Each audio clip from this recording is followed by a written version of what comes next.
প্রিয় ভিউয়ার্স, আসসালামু আলাইকুম। আমি মজুমদার সাইফুল আজকে উজবেকিস্তান থেকে আপনাদেরকে অভিনন্দন জানাচ্ছি।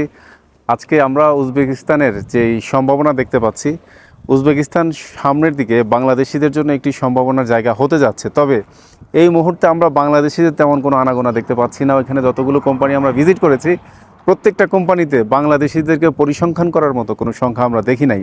তবে ইন ফিউচারে আমরা হয়তো এখানে যদি আমরা সেভাবে কাজ করি এবং আমরা যদি দক্ষতার সাথে এখানে আমাদের সুনামটাকে আমরা ধরে রাখতে চাই, আমরা আগামী শ্রমবাজারটাকে ঠিক রাখতে চাই, স্কিল ওয়ার্কারের এখানে যথেষ্ট চাহিদা আছে। কিন্তু সমস্যা হচ্ছে আমাদের মাথার মধ্যে ইউরোপ, অর্থাৎ আমরা এখানে এসেই আবার ইউরোপের পোকা, ইউরোপ যাওয়ার একটা চিন্তা করব।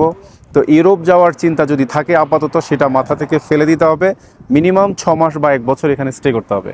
তারপর হচ্ছে আপনি ইউরোপের চিন্তা মাথায় নিয়ে আসবেন। তাহলে আপনি আপনার যে মূল টার্গেট সেটা আপনি পূরণ করতে পারবেন।